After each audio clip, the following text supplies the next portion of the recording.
विक्की कहाँ है?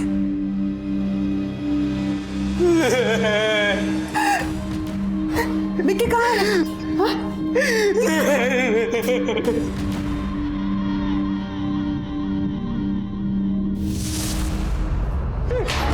विक्की, विक्की, ए बेटा, रांची हजारीबाग हाईवे से जा रहे थे सर। हमने भी एक एसयूवी को ओवरटेक किया सर, तो सर ड्राइवर को गुस्सा आ गया। उसने वो हमारी गाड़ी पे फायर किया सर, और विक्की को गोली लग गई। कौन था? नावगांव? सर पिस्तौल भांज भांज के बोल रहा था। सैंटी सिंह नाम है हमारा। या पृथ्वी सिंह के लौंडे हैं हम, सुलोचना सिंह के पार्षद के यहाँ के। पृथ्वी सिंह? कहाँ बक रहे हो? पार्षद सुलोचना सिंह का फैमिली?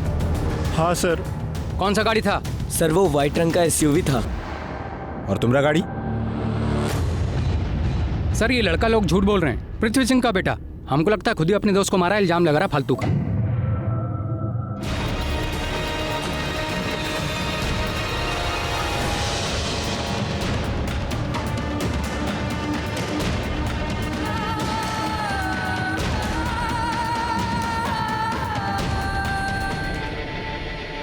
नमस्कार, आदाब।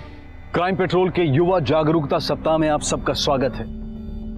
अगर मामूली हवा भी बवंडर बन जाए तो खुद प्रकृति भी उसे संभाल नहीं पाती। माहिर से माहिर नौका चालक भी कभी कभी तूफान से निकलने में कमजोर पड़ जाता है। कुछ मामले पुलिस और कानून के लिए जाने अनजाने बहुत कठिन हो जाते हैं, सिर्फ इसलिए कि उसमें कुछ बड़ी शख्सियतें, कुछ नामचीन और कभी कभी कुछ बहुत बदनाम मगर शक्तिशाली लोग शामिल हो जाते हैं। इस तरह के मामलों में जनाक्रोश, मीडिया और प्रेस की सक्रियता के अलावा पुलिस पर तमाम तरह के प्रेशर्स उनके लिए न्याय की मंजिल तक पहुंचने में और विक्टिम को न्याय दिलवाने में जबरदस्त मुश्किलें लेकर आते हैं। सच और झूठ की अनगिनत परतों और न्याय और तथ्यों के तर्क वितर्कों से जूझती पुलिस को शातिर और एक शक्तिशाली अपराधी को सलाखों के पीछे पहुंचाना होता है। रांची झारखंड में विक्रम और विक्की सूरी की रोड रेज में हत्या एक ऐसा ही मामला है। पुलिस के लिए सच्चाई तक पहुंचना और अपराधी को कानून की दहलीज तक लाना बहुत कठिन होने वाला है।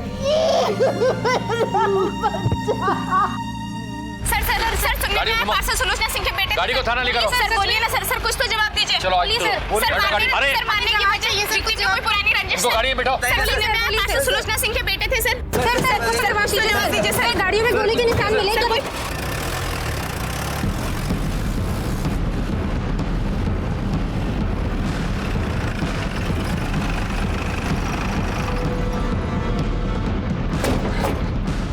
सर यहीं कहीं फायर हुआ था हम पे सर। इधर ही।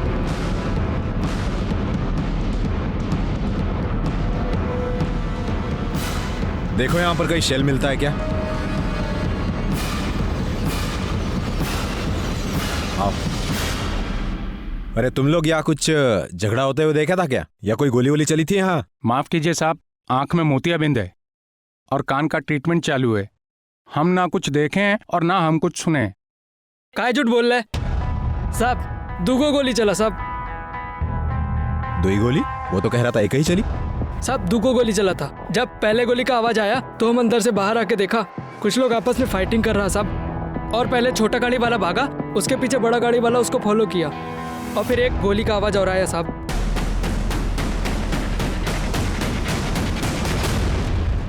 सर दो ही गोली चला था सर। तो पहला झूठ क्यों बोला? हाँ कि एक ही गोली चला था? सर हम झूठ नहीं बोले। उस हादसे के बाद सर हम काफी डर गए थे, तो जो हमारे दिमाग में आया सर हम वो कह दिए सर। एक लपड़ पड़ेगा ना तो गोली और गाली सब याद आ जाएगा। और क्या क्या छुपा के रखा है तुम लोग ने? कैसे जानता है सैंटी को? हम नहीं जानते सर, हम नहीं जानते वो को। क्या दुश्मनी था तुम लोग का उससे? हाँ कौन गोली चलाया, सच सच बताओ। कहीं ऐसा तो नहीं है ना कि तुम लोगों ने मिलकर अपना दोस्त को गोली मार दिया? नहीं सर, नहीं ऐसा नहीं है सर। नहीं सर, ऐसा नहीं है सर। कहाँ है FIR में सैंटी सिंह का नाम? कहाँ है बताइए नाम को। अरे ENC है बाबू साहब, FIR लिखना बाकी है अभी। अरे तू लड़का लोग को काहे हरास कर रहे हैं आप लोग? अरे क्या तमाशा कर रहे हैं अंकल जी, किसी को हरास नहीं कर रहे हैं, इंक्वायरी चल रही है और बिना जानकारी के एक्शन कैसे लेंगे हम लोग? वो हमको कुछ नहीं मालूम, हमारे बेटे को इंसाफ नहीं मिला ना तो।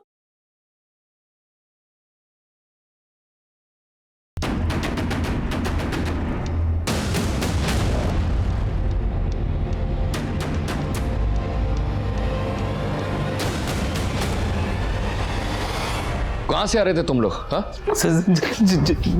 जन्मदिन की पार्टी से सर। पार्टी मतलब दारू जरूर पिया होगा? है करे मेडिकल?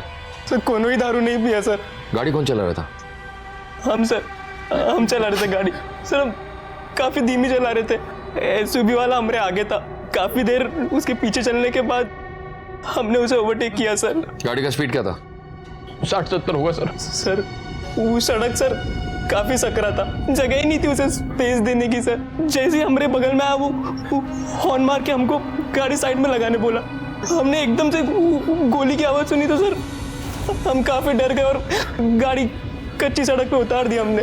उसने जैसे ही हमें ओवरटेक किया सर, गाड़ी सामने लगा दी और गाड़ी से उतर के हमें ड्राइवर सीट से खींचने लगा सर। अकेले? उनके साथ 2 लोग और थे। एक पुलिस की वर्दी में था और वो एसयूवी का ड्राइवर सर। हम लोगों को मुक्के मारे जा रहा था सर और गरज रहा था। सेंटी सिंह नाम है हमारा, कान खोल के सुन लो। पार्षद सुलोचना सिंह का बेटा पृथ्वी सिंह बाप है हमारा। और फिर उसने पिस्तौल निकाल ली सर।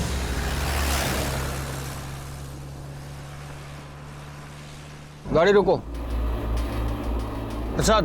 हाँ सर। पता करो पेट्रोल पंप का सीसीटीवी कैमरा चालू है का?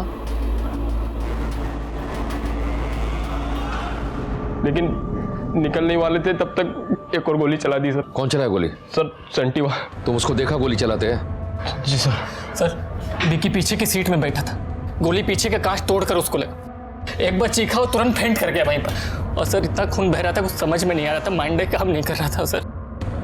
को हॉस्पिटल लेकर गए, बच नहीं पाया सर। हमारी कोनो ही गलती नहीं है सर, सच में सर।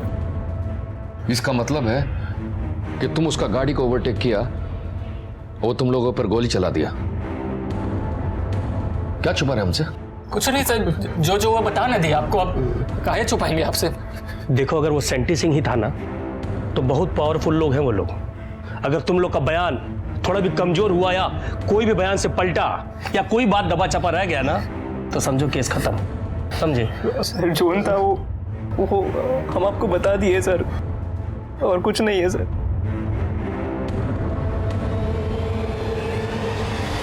जानवर भी बिना किसी कारण या उद्देश्य के हमला नहीं करता है। और अगर ये लड़के सच कह रहे थे तो ये घटना एक चौंका देने वाली घटना थी।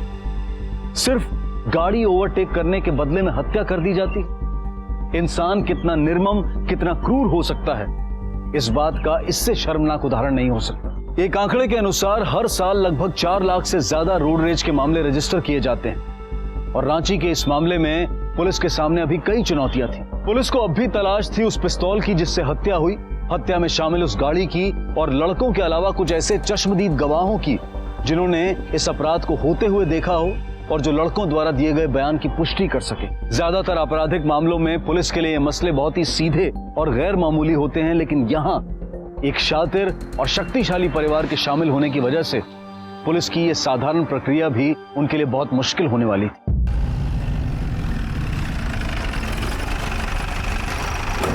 सर बहुत कठिन खेला है सर। पुराना क्रिमिनल है, कानून का सब किंतु परंतु जानता है, और ऊपर से वाइफ पार्षद। जानते हम यहाँ हमको कुछ मिलने वाला नहीं है, ना वो एसयूवी, ना वो पिस्तौल और ना वो सेंटी सिंह। अभी देखना पीछे से कितना फोन आएगा। बदली ट्रांसफर भी होगा, पर क्या है ना, वर्दी पहने हैं तो ड्यूटी थोड़ी ना छोड़ सकते। आइए। जैन साहब, हम अंदर बोल के आते हैं, थोड़ा रुकिएगा। क्या है, गेट खोलने का परमिशन नहीं है।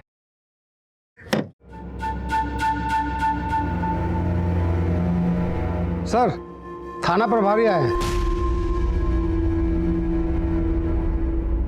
क्या है? कोनो टाइम है आने का? बोलो बाद में आने को। साला एटिकेट नाम का कोनो चीज नहीं है। अरे भगाओ उनको। सर वो बोले हैं बाद में आइएगा। बोले उनको हलो करने नहीं आए हैं, मर्डर का इन्वेस्टिगेशन है, समझे ना? साला जब गेट पर जाकर हम ही को सब बताना पड़ेगा कि तुमको सैलरी कहाँ देते हैं। हटो, मशीन गन लटकाने के लिए।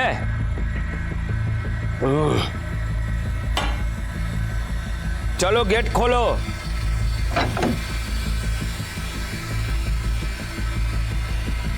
आपसे वो मुद्दे पर आओ, अपना एनर्जी बचाओ। वारंट लाए हो कि खाली मॉर्निंग वॉक करने चले आए हो? वो प्रारंभिक जांच चल रहा है सिंह साहब, आपका बेटा सेंटी से पूछताछ करना है। वारंट नहीं है ना, तो यहां मिलेगा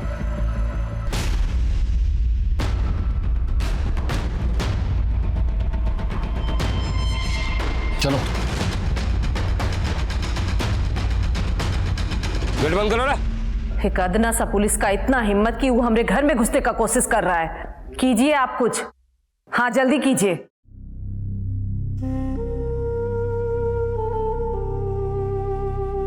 मनीष, चाय पी लो बेटा।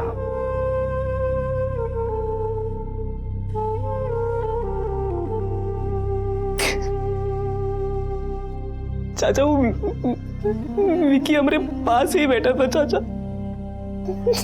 नींद ही नहीं आती है चाचा। जैसे ही आंख बंद करते वो गोली बजने की आवाज गूंजती रहती है चाचा। सब जगह खून चल रहे हैं।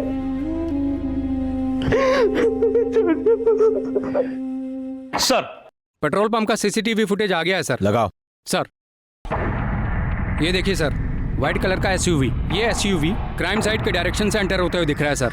नंबर मेरठ उत्तर प्रदेश का है सर। आरटीओ डिटेल्स भेज दिए, घंटा 2 घंटा में रिपोर्ट आ जाएगा। सर ये गोली के सेल का प्राइमरी रिपोर्ट है। विक्टिम की बॉडी से मिला गोली और बाईपास का दोनों सेल मैच करता है। लेकिन सर गोली देखकर लगता है कि पिस्तौल इधर का नहीं है। इसका मतलब ये पिस्तौल इंपोर्टेड है, और फिर ऐसा भी हो सकता है कि इलीगल हो या फिर लाइसेंस।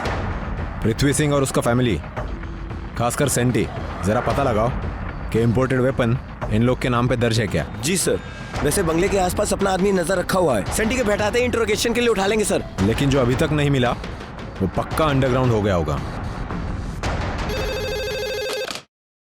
हेलो जी sir. Yes sir.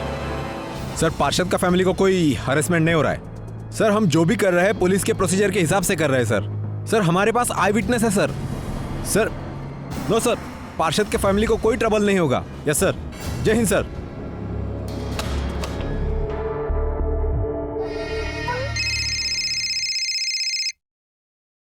Yes sir, yes sir, हम पर्सनली जा रहे हैं।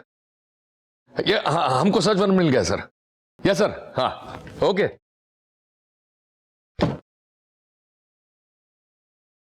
चलिए अब अपना बारी है प्रेशर बनाने का। सर आइए। सर 3 महीना पहले मेरठ में किसी रवि सयाल से नकदी देके गाड़ी खरीदा था सेंटी। रसीद वसीद कुछ लिया नहीं सर, और गाड़ी का पेपर भी अभी अपने नाम पर रजिस्टर नहीं कराया है। तब तो ये कोर्ट में साबित करना बहुत मुश्किल होगा कि गाड़ी सेंटी सिंह का ही पोजीशन में था। जी सर। अब एक ही चाह रहा है, गाड़ी को लोकेट करो और फिंगरप्रिंट और डीएनए निकलवा उसका। और हाँ, पिस्तौल के बारे में कौन खबर? सर लोकल थाना और स्टेट डिपार्टमेंट पता किए हैं सर। सेंटी सिंह और पृथ्वी सिंह के नाम पर कोई विदेशी गन रजिस्टर नहीं है सर। कुछ लोगों से पूछताछ कर रहे हैं जो इलीगल वेपन में डील करता है, लेकिन अभी तक जानकारी मिला नहीं है सर। अब तो ये खैर मनाओ कि साला सेंटी सिंह अपना घर में ही पकड़ा जाए। एक बार थाना लेकर आ गए ना तो सब कुछ उगलवा लेंगे।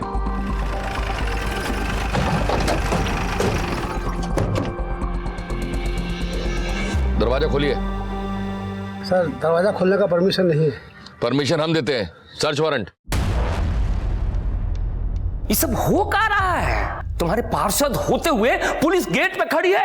अरे गुस्सा काहे कर रहे हैं आप? तो क्या करें, फिल्मी नगमे गाएं? अरे तुमको तो मामला संभालना चाहिए था ना। क्या फायदा तुम्हारे पोजीशन और पावर का? तुमको तो इस वक्त यहाँ होना चाहिए था। अरे हम बताएं ना आपको, हमारा वहाँ इस वक्त रहना ठीक नहीं है। संभाल लीजिए आप, सब कुछ कर रहे हैं ना अरेंज यहाँ से सब। क्या बात है दरोगा? Search warrant. वेलकम।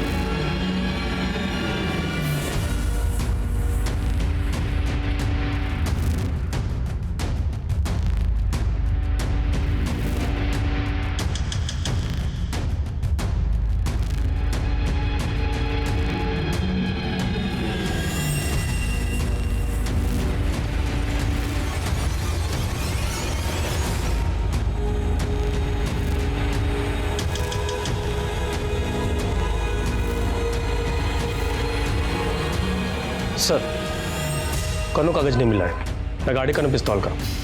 दरोगा, जो ढूंढ रहे हो ना वो मिलने वाला नहीं है। सर, ये 18 विदेशी शराब का बोतल और ये बच्चा मिला है, लेकिन सुलोचना देवी का कोई खबर नहीं है।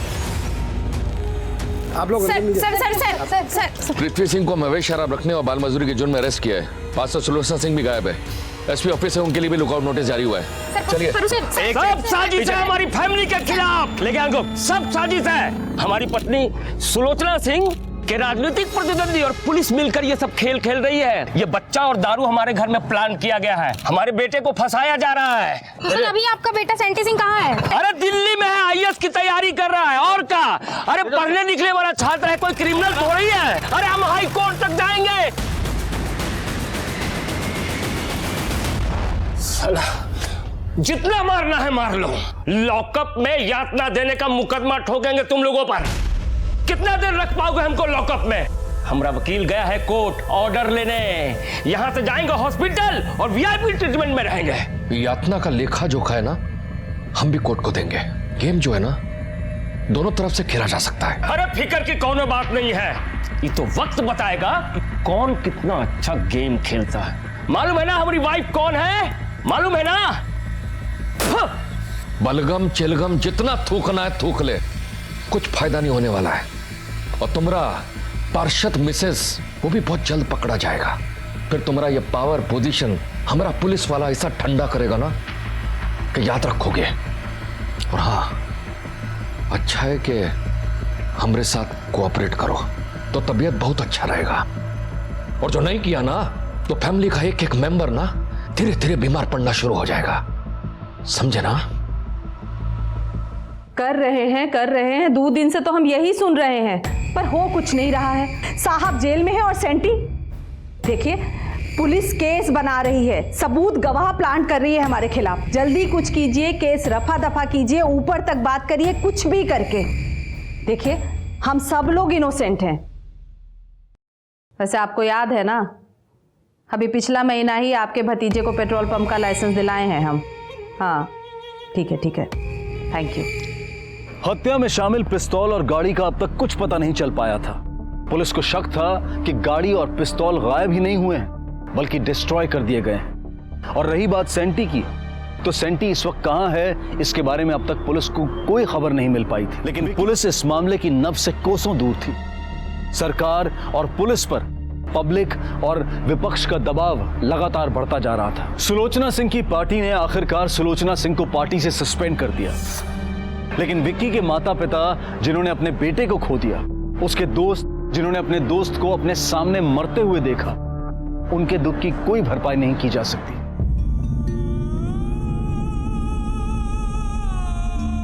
सुधा, जब तक मेरे बेटे को इंसाफ नहीं मिलेगा तब तक हम खाना नहीं खाएंगे। तुम्हारे इस तरह खाना ना खाने से विक्की की आत्मा को चैन मिलेगा क्या? हाँ? नहीं ना, थोड़ा खा लो।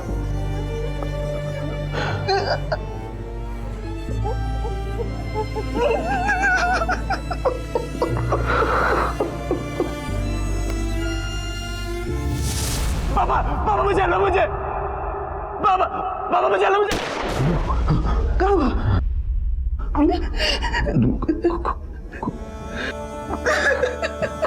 कुछ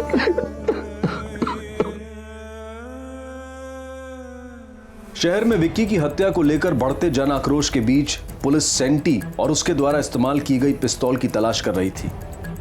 साथ ही हत्या में इस्तेमाल की गई एसयूवी के संबंध में कोई खास सुराग पुलिस के हाथ अब तक नहीं लगा था।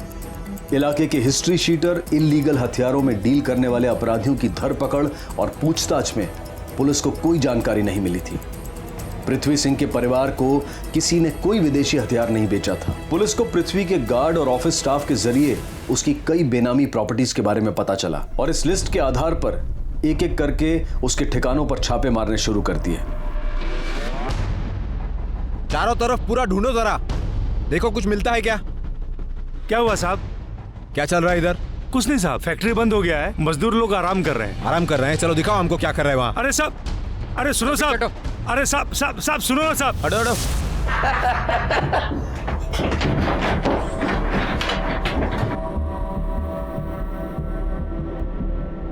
अरे ऐसे छटपटा कह रहे हो बे?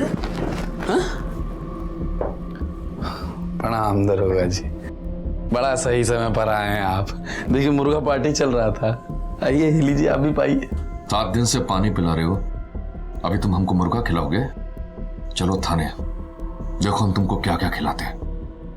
सबको उठाओ और सर्च करो, पिस्तौल या एसयूवी मिलता है क्या यहाँ? अरे कैसी बात कर रहे हैं दरोगा जी? अरे हम लोग देश का भविष्य हैं, पूछर हैं। भला हम लोगों के पास पिस्तौल विस्तौल कहाँ से मिलेगा? हम तो आईएएस की तैयारी कर रहे हैं। तैयारी कर रहे हो? कराते तुम्हारी तैयारी। पावर का बहुत गर्मी आ गया ना तुम्हारे में? हाँ, दिखाते हैं तुमको पुलिस या गर्मी क्या होता है।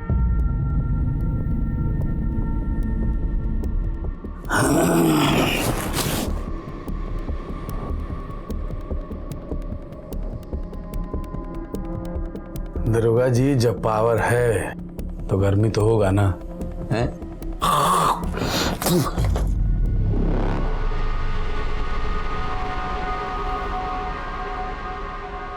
अब आप दिखाइए अपना पावर।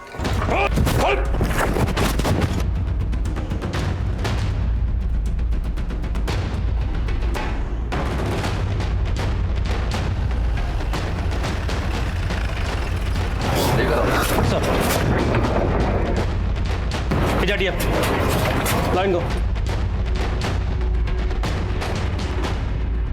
रुकिए रुकिए। सर आपने सरेंडर कर दिया सरेंडर? अरे कौन बात का सरेंडर जी? चलिए सर, आपने सरेंडर नहीं किया। अरे वो तो हमारी अम्मा बोली कि सब पुलिस वाला लोग ढूंढ रहा है हमको, तो आ गए इन लोगों से मिलने। सारा का सारा किया सारा कांड इन्हीं लोगों का है। हम तो उस दिन थे ही नहीं, हम तो दिल्ली में थे। अब ये तुम्हारा नौटंकी बंद करो और सच सच बता। कैसी बात कर रहे हैं इंस्पेक्टर साहब आप? हम थोड़ा नौटंकी कर रहे हैं, नौटंकी तो आप लोग कर रहे हैं और ये मीडिया वाला लोग कर रहा है। हम तो आपसे कितना बार बता दिए, हम तो रांची में नहीं न थे, हम तो दिल्ली में थे। कई बात को 1000 बार बोलने से सच बदल नहीं ना जाएगा। जो भैया कह रहे हैं ना वही सच है, और इसके अलावा हमको कुछ नहीं कहना है, समझे? मतलब तुम भी 8 तारीख को दिल्ली में ही थे? अरे जब हम कह रहे हैं कि कुछ नहीं बोलना है तो काहे माथा खा रहे हैं?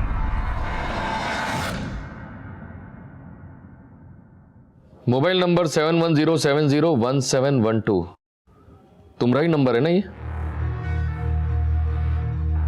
टावर रिकॉर्ड है ये, लोअर दग्गा रांची बाईपास, सुबह 8:30 7 मई।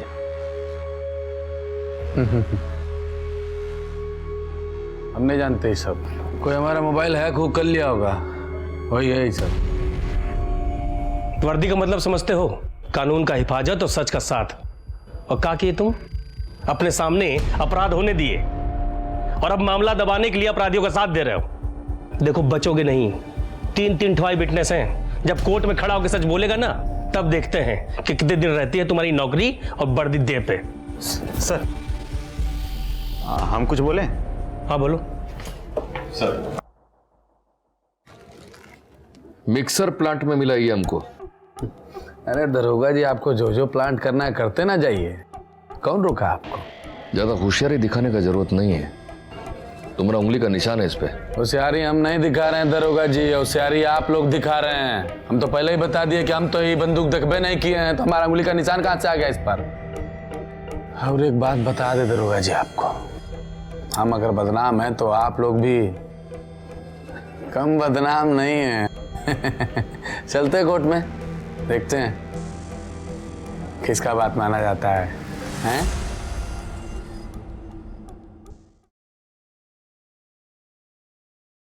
सेंटी को तो हम लोग अरेस्ट कर लिया है। अपना गुनाह कबूला? गुनाह तो नहीं कबूल किया है, पर हाँ उसके पास से एक पिस्टल हमको मिला है और फिर उसका फोन रिकॉर्ड भी साबित करता है कि वारदात की जगह वहां मौजूद था। और फिर वो 3 लड़कों का गवाही, आई विटनेस का बयान, और फिर कुछ लोकल लोगों ने भी वो हादसा होते हुए देखा है। वैसे तो ठोस सबूत है हमारे पास। तो फिर आप इतना परेशान काहे लग रहे हैं? इस केस में फिर भी 2-1 कड़ी थोड़ा सा कमजोर है, जैसे सेंटी और वो पिस्तौल का घड़ी, उसको हमको थोड़ा सा मजबूत करना पड़ेगा। एसयूवी भी नहीं मिला है हमको अभी। और फिर आप तो जानते ही कितना बड़ा लोग है, प्रेशर भी ऊपर से बहुत है, और ऊपर से पार्षद मैडम भी फरार है। वो पक्का अपने बेटे सेंटी को बचाने की कोशिश करेगी। मैटर ठंडा होते ही पोजीशन, कुर्सी सब वापस हो जाएगा। बस आप हमको इस सब से उबारिए भाई।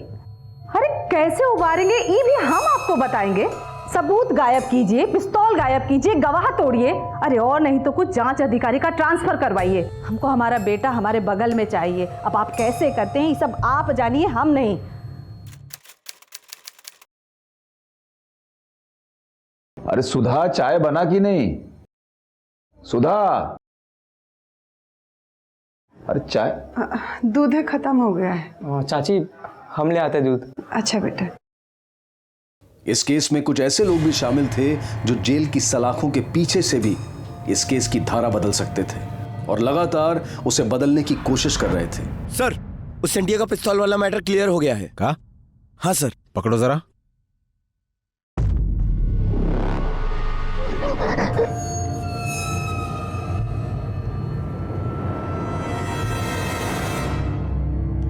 बस जल्दी जल्दी बुलाओ दरोगा जी को, इतने बैठे हैं क्या खाली? 9 mm रूगर मेड इन अमेरिका, इसी पिस्टल से हत्या हुआ है। बैलिस्टिक रिपोर्ट भी यही कहता है। पर हाँ, national database of arm license का ये रिकॉर्ड, इसके मुताबिक भी 2013 में संतोष सिंह उर्फ सेंटी के नाम पर पिस्तौल का लाइसेंस इश्यू हुआ था, वो भी स्पेशल स्पोर्ट्स कोटा में, एक बहुत बड़ा पॉलिटिशियन का रिकमेंडेशन का वजह से। साहब वो जेन्युइन स्पोर्ट्स पर्सन है हम, चाहे तो आप वो राइफल क्लब में जाकर के वहां जांच पड़ताल करवा सकते हैं। हम पता किए, अभी बैलिस्टिक रिपोर्ट आता होगा, उसके बाद तुम्हारा ये कमीज क्या पैंट भी उतरेगा। अभी पूरा जिंदगी जेल में काटने के लिए रेडी हो जाओ। चलिए चार्जशीट तैयार किया जाए। सर सर सर सर हम बताते हैं सर।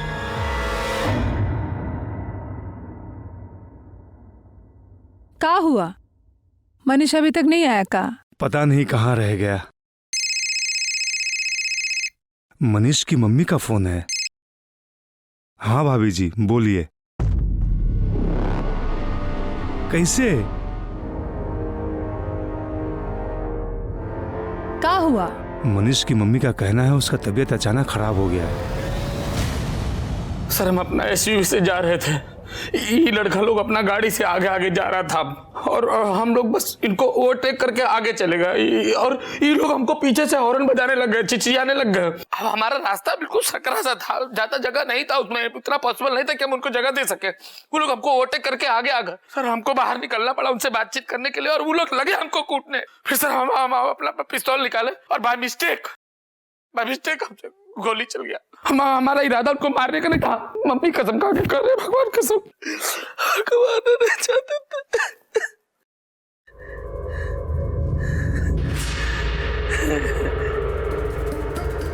यही हम कोर्ट में कहेंगे और आपका गवाह लोग भी कोर्ट में यही कहेगा। हो गया काम, मैक्सिमम 2-3 साल, बस इतना ही सजा होगा हमको। बस हाँ, आपका वजह से, आपका कृपा से हमारा आईएएस बनने का जो सपना है वो चूर हो जाएगा। लेकिन हाँ, एक चीज में हमको हमारा करियर एकदम ब्राइट नजर आ रहा है, पॉलिटिक्स।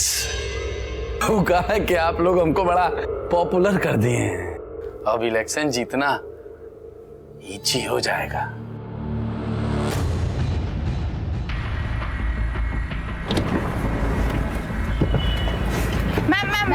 मैम आप कुछ कहना चाहेंगे इस बारे में? हम सरेंडर करने आए हैं, इसलिए नहीं कि हम कुछ गलत किए हैं, बल्कि इसलिए कि हम सच कोर्ट में जज साहब के सामने कहना चाहते हैं। मैम फिर सरेंडर करने में इतना देर का है? वो कहा है ना, जेल में हमारी जान को खतरा था और बाहर हमारा छवि खराब हो रहा था, इसीलिए डर को त्याग कर हम बाहर आए। सच बहुत जल्दी आप लोगों के सामने आ जाएगा। और आप लोगों को भी पता चल जाएगा कि हमारा हस्बैंड, हमारा बेटा सब कितना इनोसेंट है। चलिए। मैम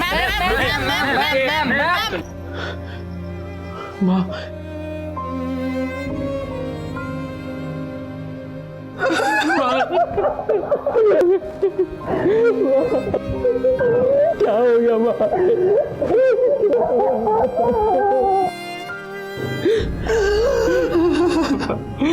आप लोग हमको पहले सब कुछ काहे नहीं बताए? अरे कितना टाइम लगता है न्यूयॉर्क से यहाँ आने में? हमारा छोटा भाई था वो। बाबूजी कहाँ है? कोर्ट गए हैं बेटा। ठीक है, आप हमारा बात करवाइए मनीष से। मनीष घर पे नहीं है। झूठ मत बोलिए। हम पूछते हैं क्या जरूरत था उसको कोर्ट में झूठा गवाही देने का? सारा केस चौपट कर दिया उसने हमारा। अरे अगर और कोई होता ना तो हम मान भी लेते, पर ये मनीष हमारे बेटे से मानता, बेटा मानते थे उसको। हमने विक्की के बचपन का दोस्त था वो। अरे कहाँ जरूरत थी उनको ऐसा बोलने की? कोर्ट में कहता है कि वो सेंटी सिंह को पहचानता तक नहीं। अरे गोली किसने चलाई उसने देखा तक नहीं। क्या जरूरत था बोलने का? देखिए भाई साहब, विक्की के साथ जो हुआ उसका बहुत दुख है हमको, पर हम अपना बेटा नहीं खोना चाहते हैं। बेटा नहीं खोना चाहते या झूठा गवाही देने का आप लोगों को पैसा दिया गया है? अरे बोलिए ना सीधा सीधा। हाँ, हेलो हेलो। फौजी क्या बोले ये लोग? वो मनीष मुंह कर गया। ऐसे लोगों पर कोर्ट में अलग से केस होना चाहिए। चलिए इनसे लोगों बात करके आते हैं लोगों से। चलिए आप, चलिए हमारे साथ।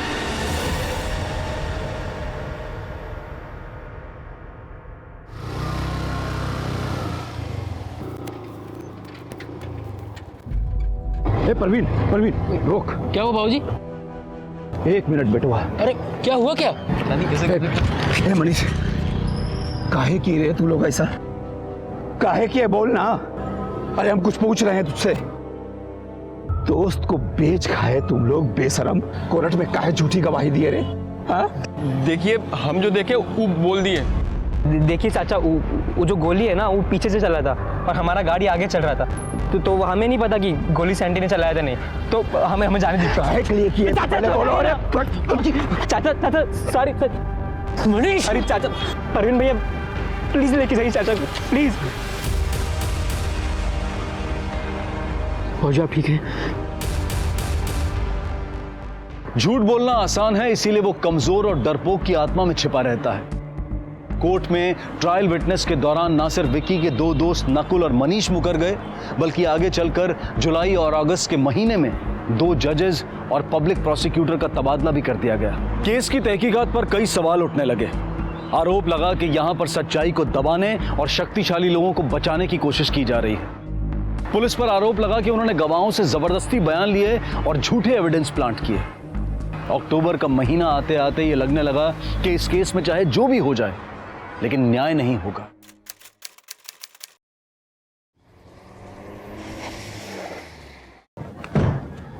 आओ बेटा। ए बहन, देखो सिंटुआ आ गया। अरे हमरा बबुआ आ गया। हो गया? एकदम ठीक है। देखिए तने कितना दुबला गया है। अरे काहे रो रही हो बहन? कोर्ट ने हमको बेल दिया है, सजा नहीं। तो कोई मजाक का बात है क्या कि पृथ्वी सिंह एंड फैमिली को कोई जेल में रख ले? और दुबरा गया है ना, तो दूध दही खिलाओ इसको। आरोपियों के खिलाफ स्ट्रॉन्ग एविडेंसेस होने के बावजूद आरोपी जेल से छूटकर घर में जश्न मना रहे थे।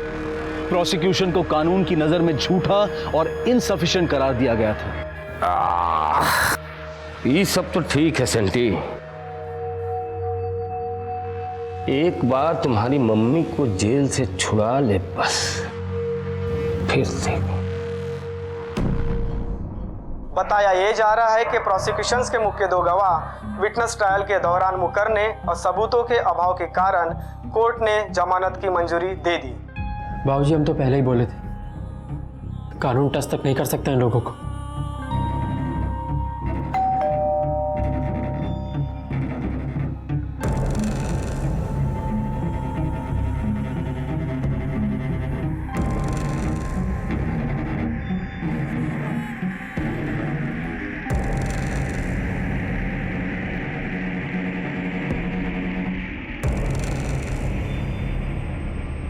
जिसको मुंह करना है कर जाए, पर हम अपने बेटवा को न्याय दिलवा कर रहेंगे। अरे कोर्ट क्या, हर गली मोहल्ले में चिल्ला चिल्ला कर कहेंगे, सबको बताएंगे कि हमारे विक्की के साथ अन्याय हुआ है। हर जगह बोलेंगे। नहीं चाहिए कोई हमको, चाहो तुम सब।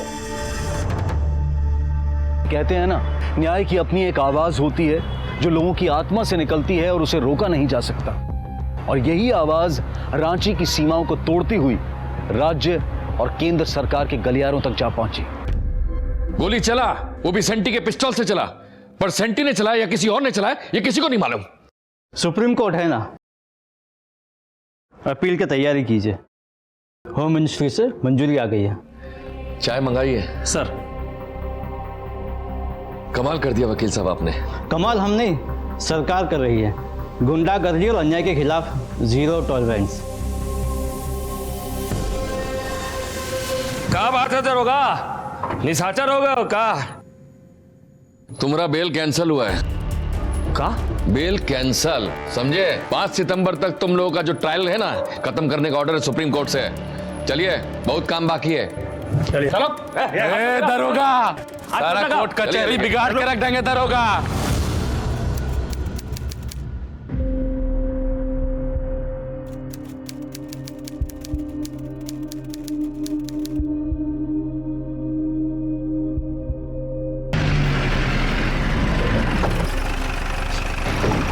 लेकर आओ। अरे रास्ता दोगे? सर सर हटिए। सर एक मिनट सर, एक मिनट सर। चलिए। Sir sir sir sir sir sir देखिए, कुछ साबित नहीं कर पाएंगे वो लोग। खाली फॉरेंसिक लैब रिपोर्ट और कॉल डिटेल से कुछ नहीं होता है ना। अरे हम तो पहले से ही कह रहे हैं, सेंटी किसी को नहीं मारा है, हवा में गोली चलाया है, समझे? चलिए, कोर्ट का वक्त हो गया है। मैम क्या आपको उम्मीद है कि आपके बेटे को इंसाफ मिलेगा? इंसाफ नहीं मिला तो हम अपना जान दे देंगे। मैम 15 महीने बीत गए, कैसा था ये वक्त? अपना जिंदगी जीने का कोशिश कर रहे हैं पर जी नहीं पा रहे। पार्टी की तैयारी कीजिए, रिहाई तो होकर ही रहेगी आज। उस दिन विक्की का जन्मदिन था। हम मनीष और नकुल एक रेस्टोरेंट से बर्थडे पार्टी मनाकर जब मनीष के पापा की स्विफ्ट से हाईवे से रांची की तरफ निकले तो हाईवे पर मामूली भीड़ था रोज की तरह। हम लोग के गाड़ी में म्यूजिक चल रहा था और काफी गॉसिप हो रहा था हमारे बीच। फिर तभी हमने एक एसयूवी को ओवरटेक किया। हमको क्या पता था कांड हो जाएगा। हमको ओवरटेक कर रहा है। अरे गाड़ी रोक रहे, ये जानता नहीं है सैंटी सिंह गाड़ी चला रहे हैं। इनको हम बताते हैं। कुछ मिनट बाद वो एसयूवी हमारे साथ चलने लगा और उसका ड्राइवर सैंटी सिंह हमसे साइड मांगने लगा। वो एसयूवी व्हाइट रंग का था, 3 लोग सवार थे उसमें। बंदूक दे, बंदूक दे, बंदूक दे। गोली मार देंगे तुमको। गाड़ी रोक। अबे विक्की, क्या क्या कर रहा है ये बे? रोक गाड़ी। अबे भगा भगा भाई भाई भाई। सैंटी सिंह हमको गाड़ी स्लो डाउन करने को बोला और हवा में फायर करके आगे निकल गया। पकड़ इसको, पकड़ पकड़, इनका हम खेल बराबर करते हैं। आगे जाते ही उसने हमारा रास्ता छेक लिया पूरा। फिर सैंटी सिंह गाड़ी से उतर के सैंटी सिंह नाम है हमारा। पृथ्वी सिंह के लौंडे हैं हम, सुलोचना सिंह के पार्षद के आगे। जल्दी जल्दी में हम लोग वहाँ से भागे और विक्की और मनीष पीछे बैठ गए। हम और नकुल आगे बैठे थे। जैसे ही नकुल आगे बढ़ाया गाड़ी तो सैंटी सिंह ने फिर फायर कर दिया वहीं पर। और फिर पीछे से मनीष का चीखने का आवाज आया। क्या हुआ? ये एक बहुत ही हैरान और परेशान कर देने वाला मामला था। शक्ति, पैसे और पोजीशन के नशे में चूर एक इंसान ने एक मासूम लड़के की हत्या कर दी थी सिर्फ इसलिए क्योंकि उसने उसे ओवरटेक करने की हिमाकत की थी। मैम 15 महीने बाद आपको इंसाफ मिला है, कैसा लग रहा है आपको? इस अपराध में सेंटी से ज्यादा उसके माँ बाप दोषी हैं। सेंटी ने मेरे बेटे की हत्या की पर उसके हाथों में वो क्रूरता, वो क्षमता उसके माँ बाप ने दी। 5 सितंबर 2017 को माननीय अदालत ने आईपीसी की धारा 302 और धारा 120B के तहत अवनी, सेंटी और सेंटी के चचेरे भाई लालटू सिंह को उम्र कैद की सजा सुनाई और पृथ्वी सिंह को दोषियों को शरण देने और सबूत मिटाने के लिए 5 साल की सजा सुनाई। सुलोचना सिंह पर चाइल्ड लेबर एक्ट के तहत मुकदमा चलाने के लिए कहा गया है। जो अपनी शक्तियों का दुरुपयोग करता है वो अपराध करता है और जो इस दुरुपयोग को सहता है, बर्दाश्त करता है, नजरअंदाज करता है, वो अपराध ना सही लेकिन पाप अवश्य करता है। याद रखिए, सुरक्षित रहने के लिए छुपकर नहीं बल्कि खुलकर जीना होगा। इस देश का कानून और संविधान सबको बराबर का हक देता है, लेकिन कभी कभी हक के लिए कमर कसनी पड़ती है, आवाज उठानी पड़ती है। नमस्कार, आदाब। क्राइम पेट्रोल डायल 100 के युवा सप्ताह में आप सबका स्वागत है। हमारे देश का हर तीसरा इंसान युवा की कैटेगरी में आता है। युवाओं में सोच, सत्ता, समाज, देश सब कुछ बदलने की ताकत है। लेकिन अगर अच्छी परवरिश ना मिले तो बच्चे दिशाहीन हो सकते हैं, और जो बच्चे बुरी आदतों और मन मर्जी के गुलाम बन जाते हैं, उन्हें मशवरे सुनने की आदत नहीं होती, और जिन्हें सुनने की आदत नहीं रहती, एक वक्त के बाद लोग उन्हें समझाना भी बंद कर देते हैं। लेकिन अगर हमारे अपने बच्चे गलत राह पर हों, अपनी जिद में माता पिता की भी ना सुनते हैं, तो क्या उन्हें उनके हाल पर छोड़ देना सही है?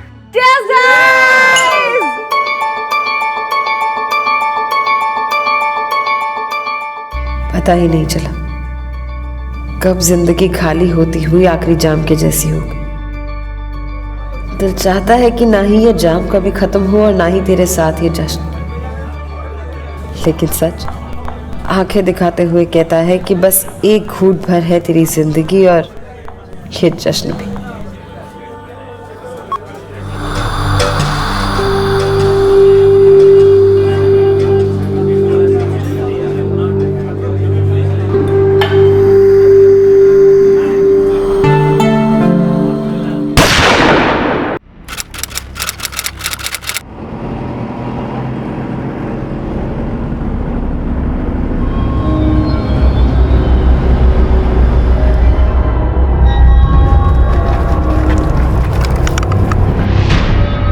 सिंह, सबको आप पीछे रखो। यादव, वहाँ जाके कुछ एविडेंस मिलता है क्या?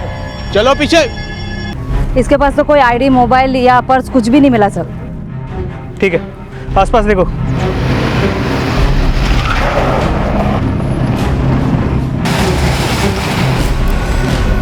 सबके नाम और नंबर ले लो। जी सर। ठीक है सर। हत्या सर पे गोली मार की गई है। बॉडी की हालत देख के लगता है कि इसके साथ ज़बरदस्ती भी की गई है, लेकिन बॉडी के पास ऐसा कुछ नहीं मिला जिससे इसे आइडेंटिफाई किया जा सके।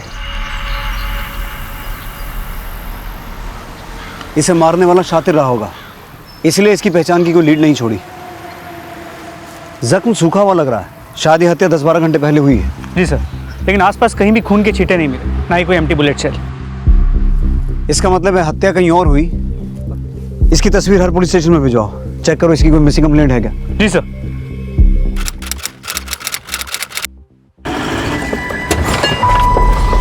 ये फाइल लेकर आज शाम ही वहां जाना, उन्हें कहना मुझे अपडेट करें, फोन करते रहें। सर, जिस लड़की की लाश हमें मिली थी उसके फोटो को आगरा के सभी पुलिस थानों में सर्कुलेट कर दिया है, लेकिन अभी तक उसकी कहीं भी कोई मिसिंग कंप्लेंट नहीं है। त्रिपाठी, हो सकता है वो लड़की आगरा की हुई ना। स्टेट के सभी पुलिस थानों में उसकी फोटो भिजवाओ, और उसकी डेड बॉडी की फोटो अखबारों में भी छपवाओ, हो सकता है कोई पहचान ले। सर।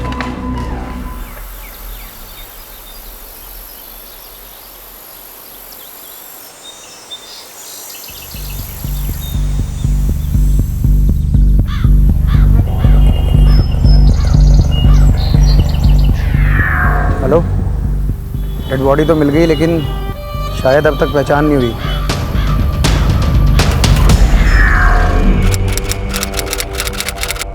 पोस्टमार्टम रिपोर्ट के मुताबिक लड़की की मौत 22 जून की रात 12 और 1 के बीच हुई।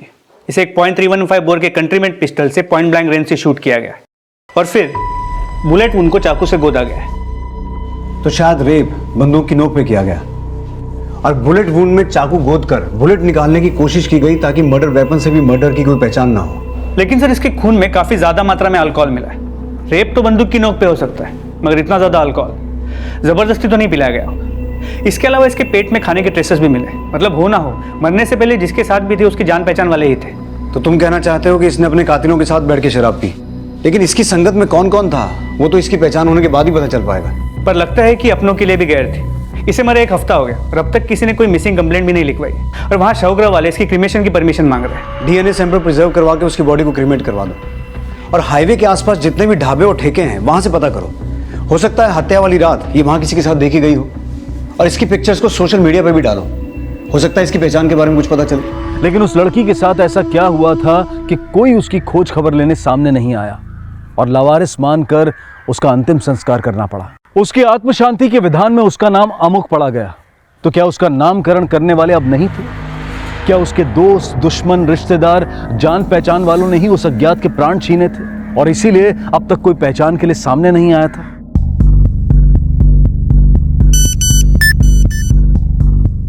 पुलिस उसकी पहचान पता करने की हर संभव कोशिश कर रही थी, लेकिन कोई लीड नहीं मिली थी। सुनो, पुलिस बहुत ज्यादा एक्टिव हो गई है। तुम लोग यहाँ से तुरंत अंडरग्राउंड हो जाओ, समझे?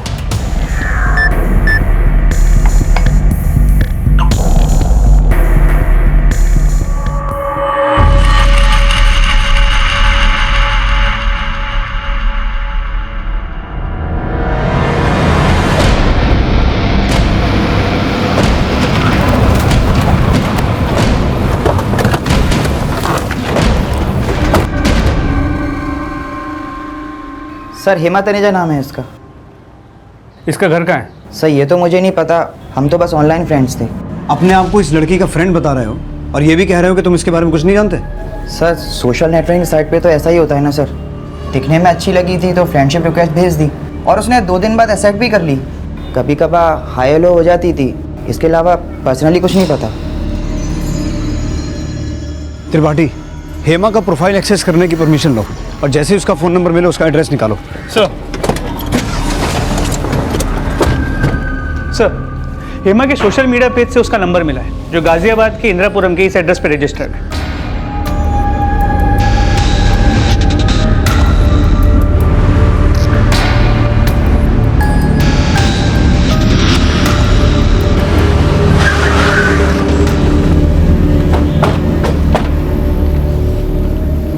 हेमा तनेजा यही रहती है?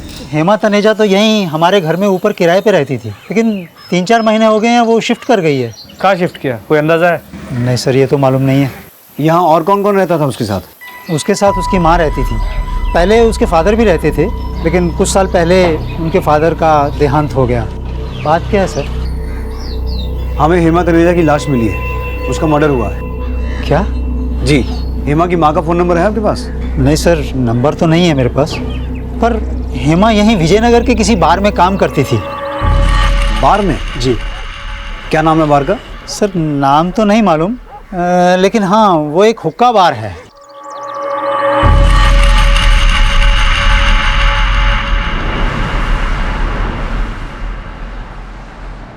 सर हेमा ने अपने सोशल मीडिया अकाउंट में जो फोटोज पोस्ट किए हैं उससे लगता है कि जिस हुक्का बार में वो काम करती थी उसका नाम हाई एंड एंड है, पर उसने अपने वॉल पे ये ढेर सारी रोमांटिक शायरियाँ पोस्ट कर रखी हैं। मैं क्या कहूँ, मैं कौन हूँ?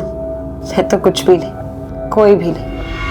सब तो तू ही, सब तो तुझसे ही है। तुझसे ही तो मैं हूँ, तुझ में ही तो मैं हूँ, तेरे होने से ही तो मैं हूँ। इसकी पोस्ट देखकर ऐसा लगता है किसी से बेइंतहा प्यार करती थी, लेकिन किससे प्यार करती थी ये कुछ साफ नहीं है। तो सोचने वाली बात यह है कि ये अगर किसी से इतना प्यार करती थी और इसके परिवार में इसकी माँ भी है, फिर भी इसके गायब होने के बाद किसी ने भी इसकी मिसिंग कंप्लेंट क्यों नहीं लिखवाई?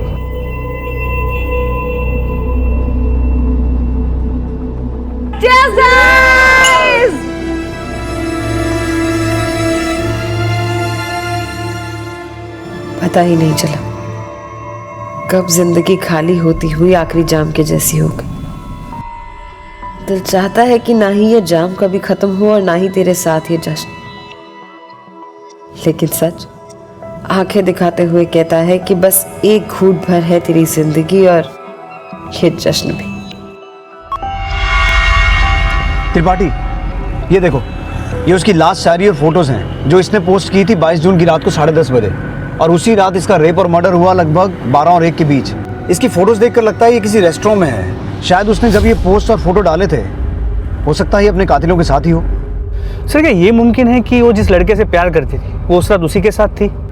पॉसिबिलिटी है, लेकिन अगर वो किसी से इतना प्यार करती थी और वो सच में उसके साथ था, तो फिर उस रात उसके साथ रेप क्यों हुआ, वो भी गैंग रेप? प्यार हमें ऊंचा उठने की प्रेरणा देता है, लेकिन कुछ नासमझ लोग अपनी गिरी हुई हरकतों को भी प्यार का नाम दे देते हैं। हेमा तनेजा के गैंग रेप और मर्डर का ये केस अब हेमा के प्रेमी की तलाश से जुड़ने वाला था, जिसे उसका अपराधी भी समझा जा रहा था। लेकिन क्या हेमा का प्रेमी बुरा था, या हेमा और उसका रिश्ता गलत था, या फिर गलत कोई और ही था?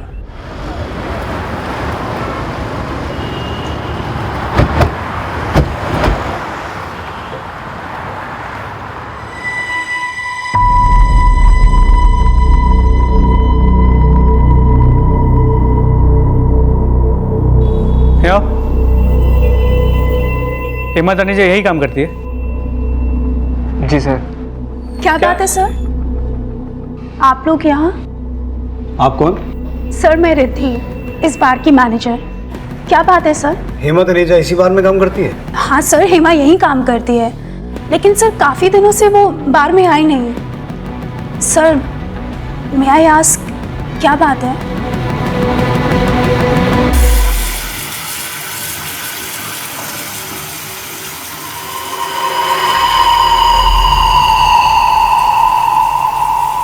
सर मुझे तो यकीन ही नहीं हो रहा है कि हेमा मैडम के साथ इतना बुरा हुआ। सर वो तो बहुत सीधी थी और मिलनसार थी। यहाँ पर आने वाला हर कस्टमर उसे बहुत पसंद करता था सर। हेमा रहती कहाँ थी? सर साहिबाबाद में कहीं रहती थी। रिद्धि मैम को उनका एड्रेस पता होगा।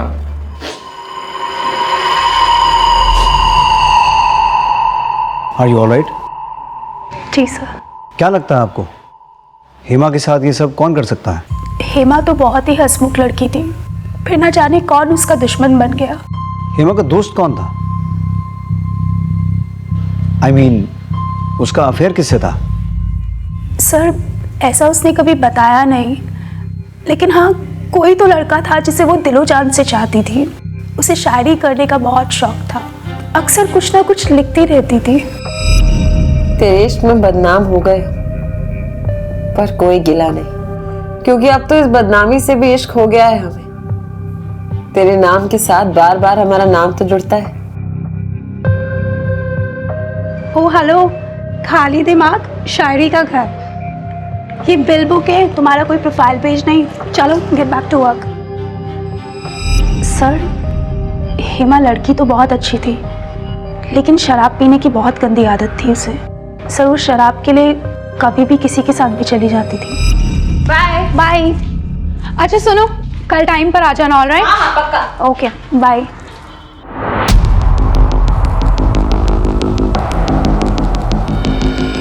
22 जून की रात हेमा किसके साथ गई थी? सर 22 जून को तो हेमा घर जल्दी चली गई थी। लेकिन सर पिछले कुछ महीनों से 4 लड़के यहाँ रेगुलर आया करते थे।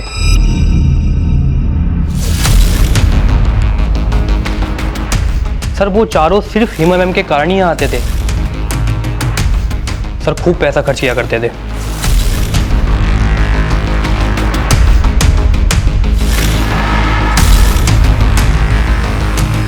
उन चारों लड़कों के नाम क्या हैं? सर नाम तो मुझे नहीं पता। नाम नहीं पता तो एक काम करो, यहाँ हॉल में जितने भी सीसीटीवी कैमरास हैं उनमें उन लड़कों का फुटेज भी कैप्चर हुआ होगा। मुझे वो फुटेज दिखाओ। सर यही 4 लड़के थे सर। ये लोग बिल कार्ड से करते थे, कैश पेमेंट करते थे? सर ये कभी कभी कैश दिया करते थे और कभी कभी कार्ड से जमा करते थे। मुझे इनके bill, debit card, credit card, इनके स्लिप्स की कॉपी निकाल के दो। Okay sir. सर वैसे तो हेमा मैम का व्यवहार सबके साथ अच्छा ही था, पर क्या रुक क्यों गया? बोल। बात यह है कि हेमा मैम की पोस्ट रिद्धि मैम से बहुत नीचे थी, लेकिन उनका रुतबा इस बार में बहुत ज़्यादा था। ओह हाय, व्हाट अ प्लेजेंट सरप्राइज। आइए कुछ मैं ऑर्डर करती हूँ आप लोगों के लिए। हाय अभी हूँ। तो बात अभी हाय हाय हाय हाय क्या लेंगे आप? सर मुझे लगता है कि पोस्ट में नीचे होने के बावजूद भी हेमा मैम का रुतबा रिद्धि मैम से ज़्यादा होना ये रिद्धि मैम को खटकता है। खटकता है? क्यों? पूरी बात बता। सर मैं रिद्धि मैम पे शक नहीं कर रहा हूँ, पर जो बात मुझे पता थी वो बता रहा हूँ। सर आप प्लीज़ रिद्धि मैम को मत बताइएगा मेरी नौकरी। त्रिपाठी, यहाँ सभी लोगों का यही कहना है कि हेमा का नेचर काफ़ी आउटगोइंग था। मुझे लगता है उसका यही नेचर उसकी मौत की वजह बना। हेमा जिस लड़के से प्यार करती थी वो लड़का उसे अपने साथ लेके गया होगा। उस लड़के ने उसे शराब पिलाई और उसके साथ इंटीमेट होने की कोशिश की। हेमा ने अपोज किया तो उसने गुस्से में आकर अपने दोस्तों के साथ मिलकर उसका गैंग रेप किया और फिर उसका मर्डर किया। और यहाँ ये कोई नहीं जानते कि हेमा प्यार किससे करती थी। सर एक वेटर से पता चला, रोहित, शमीम, करण और आशीष, इन चारों का हेमा से काफी मिलना जुलना था और ये यहाँ पे ड्रिंक करने के लिए आते थे। सर मैंने यहाँ के सीसीटीवी फुटेजेस भी चेक किए, उसमें ये चारों हेमा के साथ कई बार दिखाई दिए गए। लेकिन सर जब से हेमा का मर्डर हुआ उसके बाद वो 1 या 2 बार यहाँ आए हैं। तो हो सकता है उन चारों का हेमा के रेप और मर्डर से कोई कनेक्शन हो। उनकी डिटेल्स निकालो। त्रिपाठी, तब तक हेमा की माँ से मिलते हैं। हो सकता है हेमा की माँ से हमें हेमा के लवर के बारे में पता चले।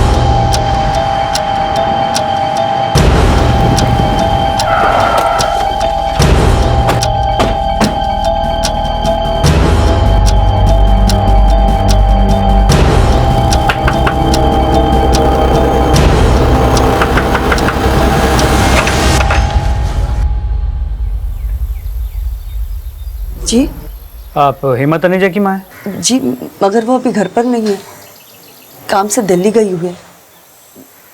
क्या बात है सर, सब कुछ ठीक तो है ना?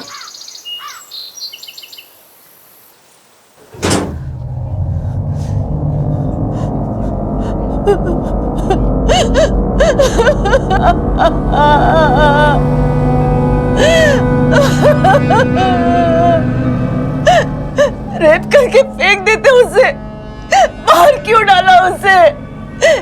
क्या बिगाड़ा था मेरे बेटे ने किसी का साहब?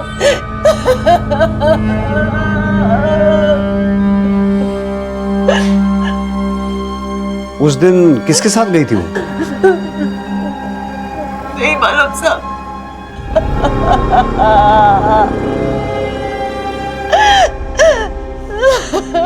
अभी कुछ बताने की हालत में नहीं है, थोड़ा वक्त देना चाहिए। सर, उन चारों लड़कों के एड्रेसेस मिल गए हैं जो सुक्का बार में रेगुलरली जाया करते, जहाँ हेमा काम करती थी।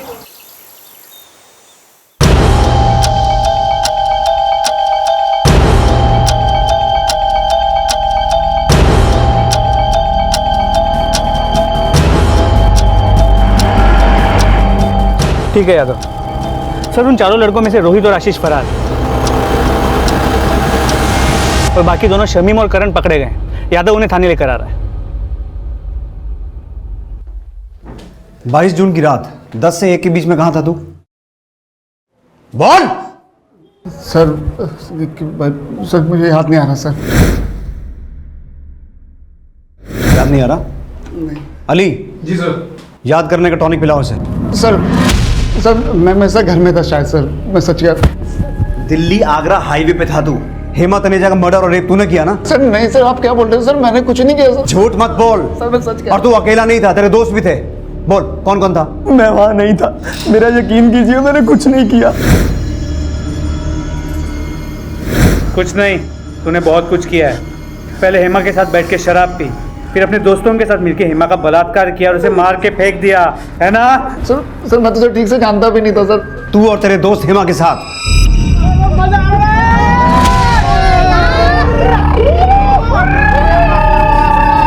सर पार्टीज करते थे, लेकिन सर कभी कभी करते थे सर। सीधा सीधा बोल, हेमा से प्यार करता था तू, लेकिन तेरे दोस्त भी गंदे थे और तेरी दोस्ती भी। नहीं सर ऐसा कुछ नहीं था सर, तो वो मेरी कैजुअल फ्रेंड थी सर।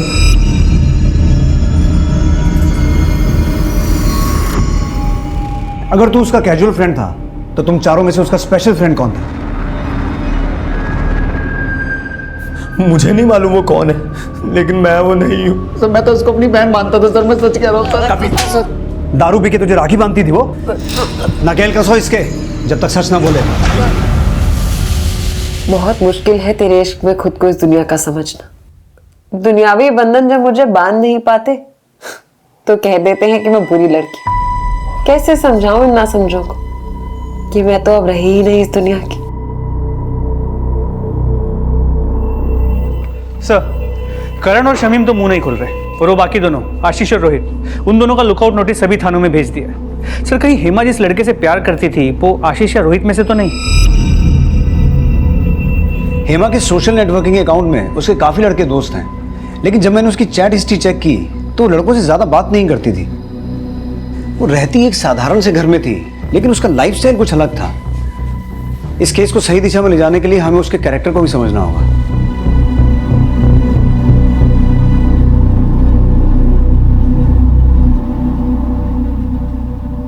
अनचाही रिश्तों में भी तो चाहत होती है, चाहो तो रिश्तों को ना चाह लेगी। सच है।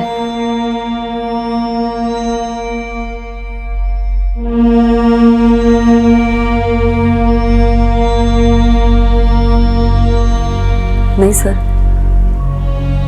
इनमें से मैं किसी को भी नहीं जानती। नीता जी, हमें ऐसा लगता है कि हेमा जिस लड़के से प्यार करती थी उसका लेना देना है उसकी मौत से। कुछ आइडिया है आपको किससे प्यार करती थी वो?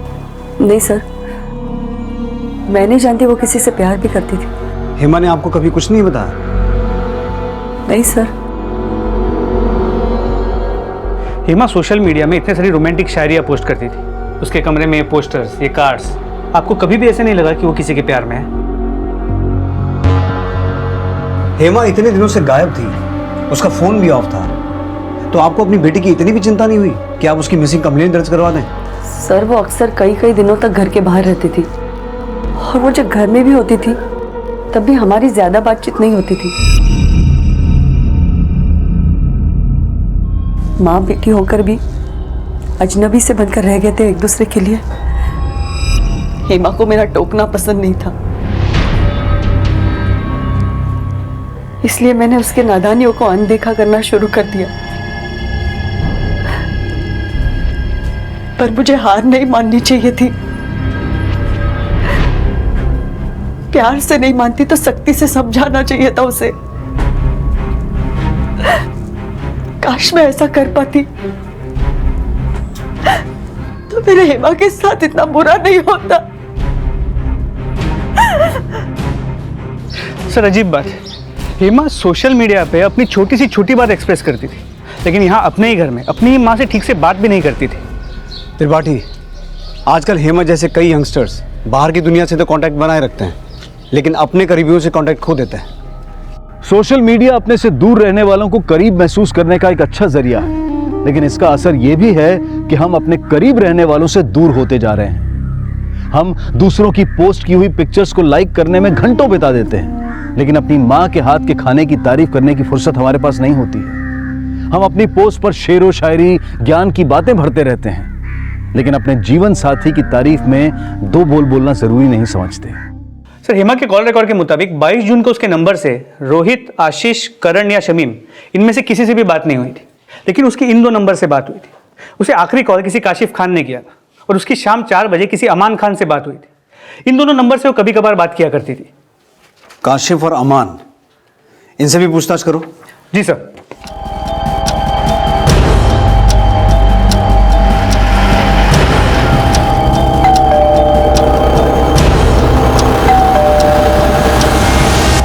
जी अमान खान? जी हाँ, मैं ही अमान खान हूँ, कहिए। आप हेमा तनेजा को जानते हैं? जी हाँ, जानता हूँ, अभी कुछ दिन पहले ही पढ़ा था उसके बारे में अखबार में। 22 जून को आपके फोन से हेमा के फोन पे कॉल किया गया था। जी वो मैंने फोन किया था इनके नंबर से उसे। क्यों? जी वो हुक्का बार में रिजर्वेशन करवाना था, लेकिन उसने कहा कि वो कहीं बाहर जा रही है, तो हमने हमारा प्रोग्राम कैंसिल कर दिया। आप दोस्त हैं उनकी? नहीं, ऐसी कोई खास दोस्ती तो नहीं है, लेकिन कभी कभार हुक्का बार में मुलाकात हो जाती थी।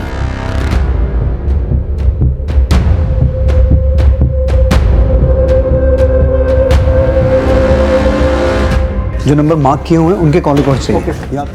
सर अमान खान शादीशुदा है। अमान और उसकी बीवी का हुक्का पार्लर में आना जाना था, और इसी सिलसिले में 22 जून को अमान की बीवी ने हेमा को कॉल किया था। हाँ यादव। सर काशिफ के घर पे ताला लगा हुआ है। पड़ोसियों से पूछा तो पता चला कि घर काफी दिन से बंद है। वो सर काशिफ का नंबर भी बंद आ रहा है। काशिफ भी गायब है और आशीष और रोहित भी, और ये तीनों हेमा से रिलेटेड हैं। त्रिपाठी, काशिफ का कॉल रिकॉर्ड निकालो और ये चेक करो कि काशिफ का रोहित और आशीष से कोई कनेक्शन है क्या, और किसी भी तरह इन तीनों को ढूंढने की कोशिश करो। जी सर।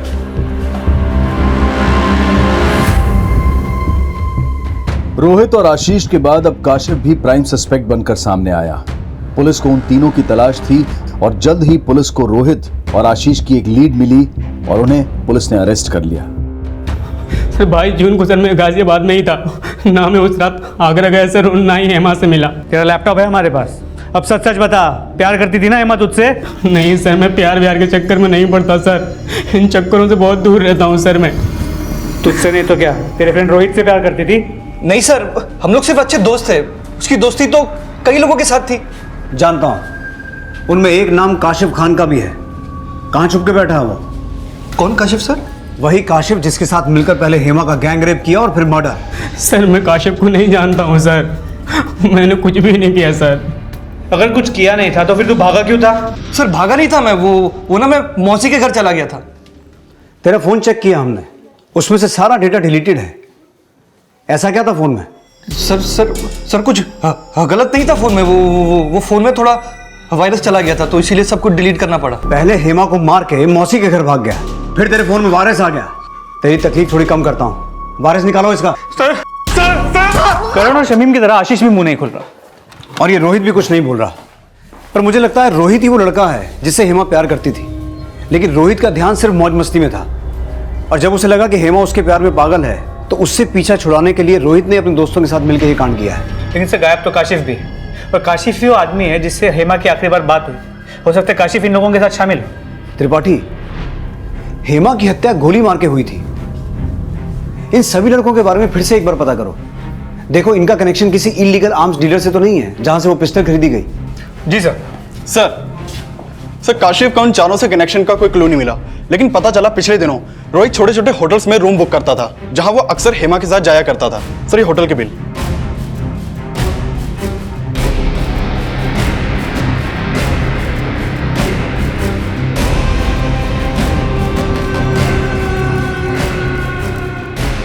बड़े पक्के दोस्त ना तुम सब, लेकिन रोहित ने तो उगल दिया कि उसने तुम तीनों के साथ मिलके हेमा का रेप किया और उसके बाद मर्डर।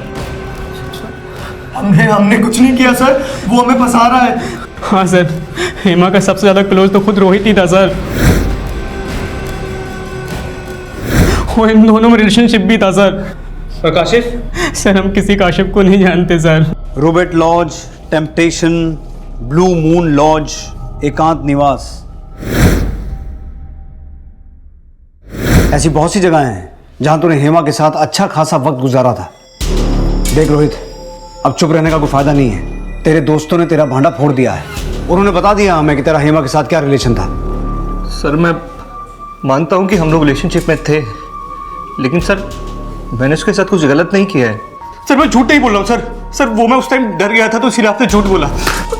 हेमा प्यार करती थी तुझसे, उसी को मार दिया तूने। सर मैंने हेमा को नहीं मारा सर हम लोग रिलेशनशिप में थे जरूर, पर लेकिन सिर्फ फिजिकली कनेक्टेड थे। इमोशनली नोट पर तो सर कभी हम लोग एक दूसरे के करीब आए नहीं। अच्छा सर हेमा मुझे आज तक समझ में नहीं आई, और जब भी कभी सर हम दोनों एक दूसरे के साथ होते थे तो ऐसा लगता था कि वो जैसे किसी और के लिए जी रही है।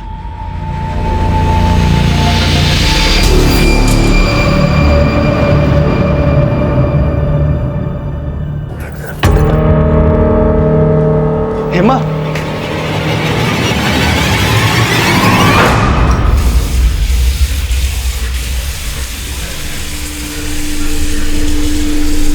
सर हेमा अंदर से काफी डिप्रेस थी, और मैंने कई बार उससे उसकी प्रॉब्लम पूछी तो उसने जवाब सिर्फ शेरो शायरियों में दिया। और सर शाम ढलने के बाद तो वो शराब, शेरो शायरियाँ और पार्टी सिर्फ इसलिए करती थी कि ताकि वो अपने डिप्रेशन को भगा सके। रिद्धि ने मुझे बताया था सर। रिद्धि? उसके बार की मैनेजर? हाँ सर रिद्धि ने मुझे हेमा से मिलवाया था, और उससे मुझे कई बार बताया भी कि हेमा मुझे अपनी तरह बर्बाद कर देगी। और देखिए ना सर, आज मैं उसकी संगत में आके आपकी मार खा रहा हूँ। मतलब तो अभी भी वहीं का वहीं है? नहीं सर आप चाहे मुझे जितना मारना है मार लो सर, लेकिन कसम से सर जो सच था मैंने सब आपके सामने उगल दिया सर वो शायद किसी और की नफरत का शिकार हुई होगी सर, लेकिन मैंने कुछ नहीं किया सर। सर मैं मानती हूँ कि रोहित मेरा अच्छा दोस्त था, लेकिन सर हेमा का रोहित के अलावा बहुत लड़कों के साथ उतना बैठना था। अब मुझे क्या पता कि वो किस किस के साथ क्या क्या। इसीलिए आप रोहित को वार्न कर रही थी कि वो हेमा से दूर रहे। आपकी चुप्पी बता रही है कि आपको ये बात अच्छी तरह से पता थी कि रोहित और हेमा का अफेयर था, और आपको ये बात पसंद नहीं थी। सर ऐसा कुछ नहीं है। अगर कुछ भी छुपा रही हैं तो बता दीजिए, वरना बाद में पछताना पड़ सकता है आपको। सर मैंने कोई क्राइम नहीं किया है, तो प्लीज आप लोग मुझसे इस तरह से बात करना बंद कीजिए। आई होप ऐसा ही हो, वरना आपसे अगली मुलाकात लॉकअप में होगी।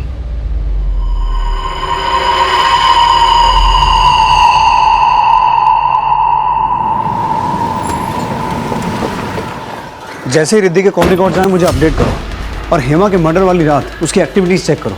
हो सकता है हेमा के मर्डर और रेप में उसका भी कोई हाथ हो। सर इंदिरापुरम थाने से एक इन्फॉर्मेशन मिली है। हेमा शादीशुदा थी। इंदिरापुरम थाने के रिकॉर्ड में हेमा का असली नाम हेमा तनीजा खान है। सर 7 महीने पहले हेमा ने अपने पति अमान खान के खिलाफ शिकायत दर्ज करवाई थी, क्योंकि अमान ने हेमा को तलाक दिए बिना दूसरी शादी कर ली थी, लेकिन बाद में हेमा ने वो केस विड्रॉ कर लिया था। त्रिपाठी, इस अमान खान को उठा के लाओ। तब तक मैं हेमा की मां से ये पता करता हूं कि उसे हेमा और अमान की शादी के बारे में पता भी था कि नहीं।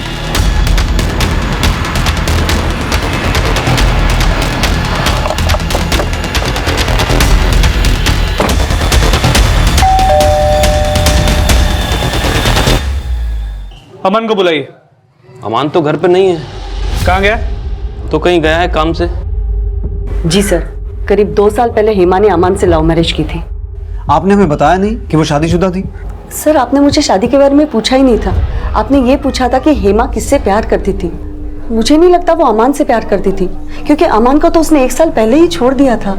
उसने अमान को छोड़ा क्यों था? मुझे नहीं पता सर। उसने शादी भी अपनी ही मर्जी से की थी और वापस भी अपनी ही मर्जी से आई। उसने कभी भी अपनी दुख और तकलीफें मुझसे बांटी नहीं, मगर मुझे एहसास है उसकी आदतें ही अमान और उसके अलग होने का कारण बनी होगी।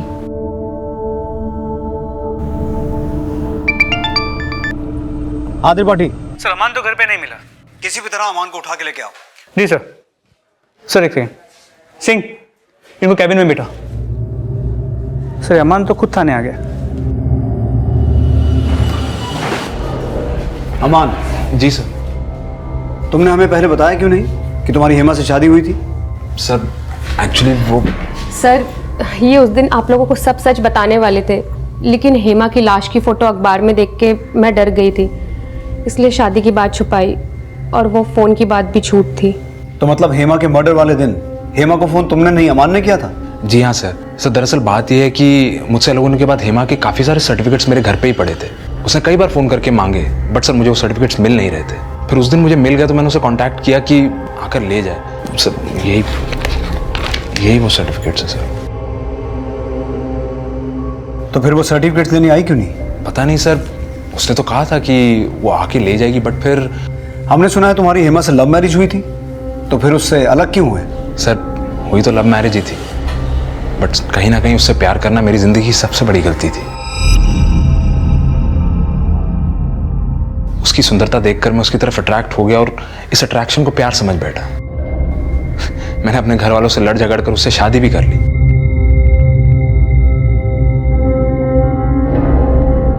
शादी करने के कुछ ही दिनों में मुझे रियलाइज हुआ कि ये शराब पीना, पार्टियां करना, ये सब उसका कोई शौक नहीं है, बल्कि उसे तो लत लगी हुई है शराब पीने की। मैं तो चाहता था कि वो शराब छोड़ दे, उसने मुझे ही छोड़ दिया। लेकिन हेमा ने तो 7 महीने पहले तुम्हारे खिलाफ चीटिंग का केस दर्ज करवाया था कि तुमने उसे बिना डिवोर्स दिए दूसरी शादी कर ली। सर दरअसल बात यह है कि मुझे अपना कोई फ्यूचर नजर नहीं आ रहा था हेमा के साथ। तो सर मैंने उससे अलग होने के बाद अपने पेरेंट्स की मर्जी के मुताबिक शाहिदा से शादी करने का डिसीजन ले लिया, बट उसे ये बात ठीक नहीं लगी। उसने मुझ पर केस भी डाल दिया सर, बट फिर मैंने और मेरे पेरेंट्स ने उसे जाके समझाया, फिर वो समझ गई और उसने ये केस वापस ले लिया। काशिफ खान को जानते हो? जी सर, वो तो मेरा फुफेरा भाई है,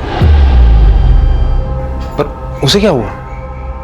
जब से हेमा का मर्डर हुआ है काशिफ खान का फोन बंद है। कहाँ गायब है? सर मुझे आइडिया नहीं सर, मेरी वैसे ही उससे ज्यादा बातचीत नहीं होती थी। लेकिन हेमा की तो काशिफ से बातचीत होती थी, तो तुमसे अलग होने के बाद तुम्हारे फुफेरे भाई से टच में क्यों थी वो? होगा कोई चक्कर सर, इसीलिए तो मैं उससे कम बातचीत रखता था। तो तुम ये कहना चाहते हो कि हेमा और काशिफ का अफेयर था?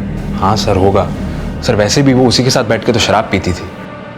और सर वो काशिफ भी कोई ठीक ठाक लड़का नहीं है, 1 नंबर का याश लड़का है। मुझे तो लगता है कि उसके चक्कर में इसने मुझे छोड़ा था। कुछ बता सकते हो काशिफ कहाँ मिलेगा? सर इसका तो मुझे कोई आइडिया नहीं है। हाँ बट ये काफ़ी अफसोस है कि जिन आदतों को हेमा बदल नहीं सकी, उनकी वजह से उसका इतना बुरा अंजाम। एक आर्टिकल के मुताबिक लगभग 30% लव मैरिजेस डिवोर्स में बदल जाती हैं। वजह शायद ये है कि प्यार करने वाले अक्सर एक दूसरे को अपनी असली शख्सियत का परिचय नहीं देते हैं और शादी के बाद एक दूसरे के असली किरदार सामने आ जाते हैं। हेमा और अमान के अलगाव की भी यही वजह थी, लेकिन अमान हेमा का अतीत था और अमान का बयान ये साफ कर रहा था कि काशिफ उसका वर्तमान था जिसने हेमा को शून्य काल में पहुंचा दिया था। लेकिन हेमा के गैंग रेप और मर्डर की सुर्खियां उसके लाइफस्टाइल को भी दोषी ठहरा रही थी। हेमा की लाइफस्टाइल बनी उसकी जिंदगी का जहर। ऐसा माना जा रहा है कि शराब और पार्टी की लत उसकी हत्या और गैंग रेप का कारण बने। पुलिस की इन्वेस्टिगेशन अभी चालू है, लेकिन हेमा के कातिल के बारे में अभी तक कुछ भी पता नहीं चला है। वहीं पुलिस काशिफ की तलाश में जुटी थी, लेकिन फिलहाल उसकी कोई लीड नहीं मिल रही थी और काशिफ के अलावा बाकी सस्पेक्ट्स के बैकग्राउंड में उनका काशिफ से कनेक्शन होने का भी पता लगाया जा रहा था। रोहित और रिद्धि से जुड़े सभी लोगों को खंगाला, लेकिन कुछ हाथ नहीं लगा और काशिफ से भी इन दोनों का कोई कनेक्शन सामने नहीं आया। सर काशिफ का फोन हेमा की हत्या वाली रात दिल्ली आगरा हाईवे पे एक्टिव था। और सर काशिफ के फोन में एक ऐसा नंबर है जो हेमा की हत्या वाली रात से बंद है। ये नंबर विकास सिंह का है जो काशिफ के साथ ही रहता था। सर हेमा की हत्या वाली रात विकास, काशिफ और हेमा इन तीनों का फोन एक ही लोकेशन पर एक्टिव था, लेकिन सर विकास और हेमा के बीच में कभी बातचीत नहीं होती थी। सर कॉल रिकॉर्ड से तो लग रहा है कि काशिफ हेमा का लवर था और उसने विकास के साथ मिलकर हेमा का रेप किया और फिर मर्डर। लेकिन ये जरूरी नहीं कि रेप करने वाले दो ही थे, हो सकता है उनके साथ कोई तीसरा या कोई चौथा भी हो। देश भर में काशिफ और विकास इनका लुकआउट नोटिस भेजो और अपने खबरियों से ये पता करवाओ कि इस विकास का उस पिस्टल से कोई कनेक्शन है क्या। सर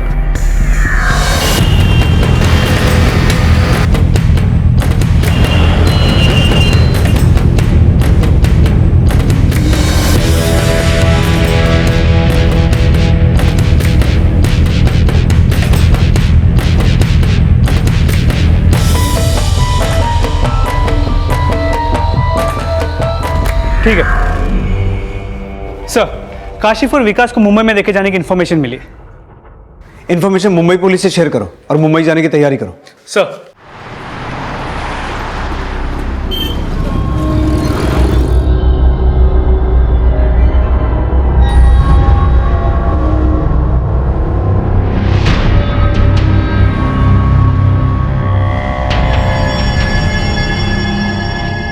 सर ये विकास और काशिफ मुंबई में जहाँ ठहरे थे वहां से भी फरार हो गए हैं। हो सकता है वो मुंबई में कहीं और छुपे हों। किसी भी तरह कोशिश करके उन्हें ढूंढो। जी सर। सर मैंने विकास के कॉल रिकॉर्ड चेक किए तो पता चला कि हेमा का पति अमान खान भी विकास को कॉल किया करता था।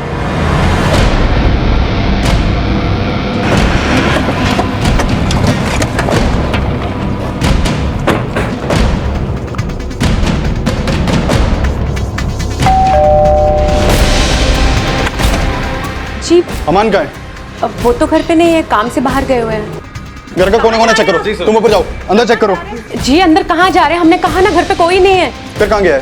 कानपुर गए। आप जिस नंबर को डायल कर रहे हैं वो इस समय स्विच्ड ऑफ है। उसका नंबर क्यों बंद आ रहा है?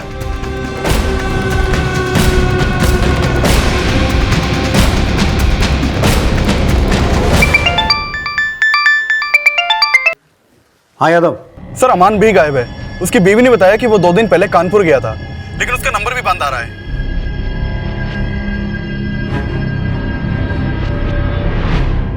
सर हेमा की हत्या से 3 दिन पहले अमान ने बिल्ला नाम के आदमी को फोन किया था। खबरियों से पता चला कि बिल्ला मेरठ का रहने वाला है और इलीगल आर्म्स डीलिंग में इन्वॉल्व है।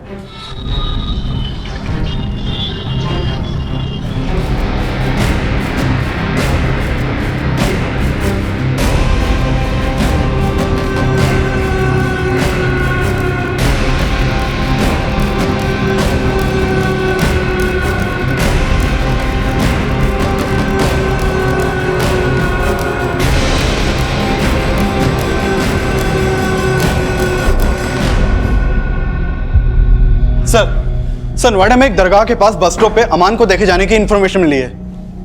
नोएडा पुलिस से संपर्क करो और जहां वो देखा गया वहां रेड करो। Okay sir.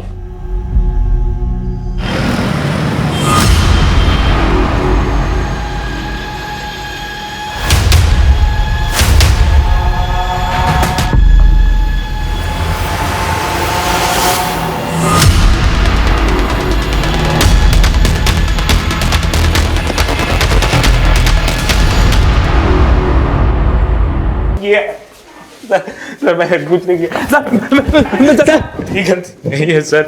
सर ये बारे जीते जी तो मुझे चैन से जीने नहीं दिया, मरने के बाद भी नहीं मेरा पीछा छोड़ी। सर प्लीज समझिए, मैं भागना नहीं चाहता था सर। मैं डर गया था कि कहीं आप विकास और काशिफ के साथ मुझे भी जेल में ना डाल दे सर। बस अब तू यहाँ से बाहर तो जाएगा नहीं, इसलिए सच सच बता दे काशिफ और विकास कहाँ हैं। मैं नहीं जानता सर वो लोग कहाँ पर है, मैं सच बोल रहा हूँ। मैं उनके टच में जरूर था सर, पर हेमा के मर्डर से मेरा कोई लेना देना नहीं है सर। मैं सच बिल्ला से पिस्टल तूने खरीदा, काशिफ और विकास सिर्फ तेरे मोहरे थे। इस पूरे कांड का मास्टरमाइंड तू है। सर मैंने कुछ नहीं किया, प्लीज। देख बेटा, तेरी सारी कुंडली निकाल ली है हमने। हेमा से अलग होने के बाद तुम दोनों के बीच जितने भी कॉल्स हुए हैं उनमें से ज्यादातर कॉल्स हेमा ने किए हैं। तुझसे अलग होने के बाद भी तुझे पाने की ख्वाहिश में वो नशा कर रही थी और तू तंग आ गया था उससे। हत्या वाले दिन तूने उसे फोन किया था और वो तुझसे मिलने को तैयार हो गई। तूने उसे हाईवे से पिक किया।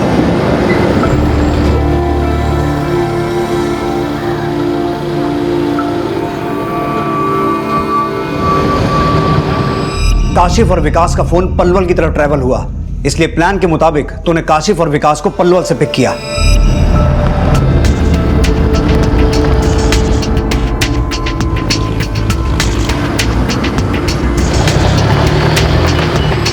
और फिर आगरा से 25 किलोमीटर पहले फरा के एक ढाबे पर तेरे क्या कर रहे हो कासिफ?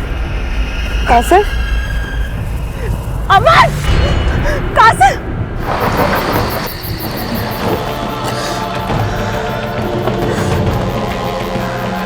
तू इतना नीचे अमन! प्यार किया था मैंने तुझसे, आज तुझ पे थूकने तक का मन नहीं करता मेरा। अबे चुप कर, तूने भी कोई कम गन नहीं फैलाया। भूल गई अपनी औकात? शराब के लिए सो तक जाती थी तू। मेरी ये हालत भी तेरी वजह से। तूने बेदाराम का जिसे मैं अपनी जिंदगी को मरहम समझ रही हूँ, वो मेरी जिंदगी का सबसे बड़ा नासूर है। अरे चल, तुझसे तो मुक्ति चाहता हूँ मैं। यही सब हुआ था ना उस रात? जब तक ये सच ना बोले टांगे तोड़ो इसकी। सर मेरी कोई गलती, सर प्लीज। हालांकि सर्कमस्टेंशियल एविडेंस अमान के खिलाफ है, लेकिन इस केस को अंजाम तक पहुंचाने के लिए पुलिस अब भी काशिफ और विकास की तलाश कर रही है। लेकिन यह साफ था कि हेमा एक ऐसी हताश तलाश में थी जिसमें वो अमान के साथ गुजारे उस वक्त में गिरफ्त होकर रह गई थी जब उनमें प्यार था। लेकिन अमान से धोखा खाने के बाद भी वो उसे अपनी जिंदगी समझने की गलती क्यों कर रही थी? शायद ये सवाल उसकी जिंदगी का वो जहर था जिसका जवाब तलाशते तलाशते उसने अपनी जिंदगी जहर से भी ज्यादा विषैली बना दी थी। सच को एक पॉजिटिव अप्रोच के साथ स्वीकार कर लेना ही जीवन का सबसे बड़ा इम्तिहान है। जो लोग सच को स्वीकार नहीं कर पाते हैं वो जिंदगी भर अपनी मृत तृष्णा के गड्ढे ही खोदते रह जाते हैं। अब मैं अनूप सोनी आपसे विदा लेता हूं, फिर मुलाकात होगी अगले एपिसोड में एक और चौंका देने वाले केस के साथ। तब तक अपना और अपने परिवार का ख्याल रखें और देखते रहें क्राइम पेट्रोल डायल 100। सबक एक को सीख हम सबको। जय हिंद। क्राइम पेट्रोल्स के और भी दिलचस्प कहानी देखने के लिए हमारे चैनल को सब्सक्राइब करें और बेल आइकॉन दबाना न भूलें।